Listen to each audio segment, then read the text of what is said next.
Nakapagligtas ng malaking halaga ng iligal na droga ang mabilis na pagresponde ng Linapakan Municipal Police Station matapos makatanggap ng ulat mula sa Barangay Maroyog-Royog, Linapakan, Palawan. Ayon sa report, dakong alas 12 ng madaling araw noong ika-19 ng Nobyembre, tumawag ang Barangay Information Network upang i-report na noong nakarang araw, Nobyembre 18, alas 6 ng gabi na may isang residente na kilala lamang sa alias na Benjur ang nakadiskubre ng mga kanahinalang pakete sa baybayin. Agad na nagtungo sa lugar ang Linapakan MPS kasama ang mga tauhan ng Provincial Police Drug Enforcement Unit at Barangay Chairman. Pagdating sa Sitio Kalilenday, natagpuan nilang iba't ibang kahon at troll bags na balot ng itim na tape at naglalaman umano ng hinihinalang cocaine.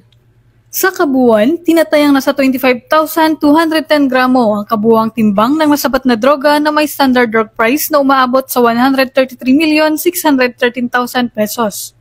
Ayon sa PNP, nakita sa ilang kahon ang tatak na stone na siyang nagbigay linaw sa posibleng pinagmulan o marka ng sindikatong nasa likod ng operasyon. Muli nitong pinapakita kung paanong nagiging target ng mga drug syndicates ang mga baybayin at isla para sa kanilang illegal draft of points. Pinuri ni Acting Chief PNP, Police Lieutenant General Jose Melencio Sinartates Jr. ang maagap na pakikipag-ugnayan ng komunidad.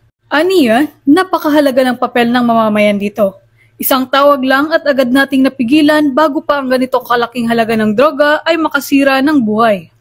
Ang lahat ng nakuhang ebidensya ay agad na dinala sa Palawan Provincial Forensic Unit para sa qualitative at quantitative examination, bago tuluyang isailalim sa kustodiya ng PIDEA Palawan para sa wastong disposisyon.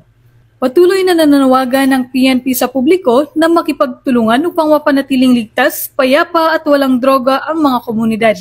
Alinsunod sa pinaigting na advokasya ng pambansang pamahalaan para sa mas ligtas na Pilipinas. Mula dito sa Home of the Police Eco-Warriors, Calapan City, Oriental Mindoro, ako ang inyong PNN correspondent, Patrolwoman Desiree Padilla, alagad ng batas, tagataguyod ng Balitang Pulis.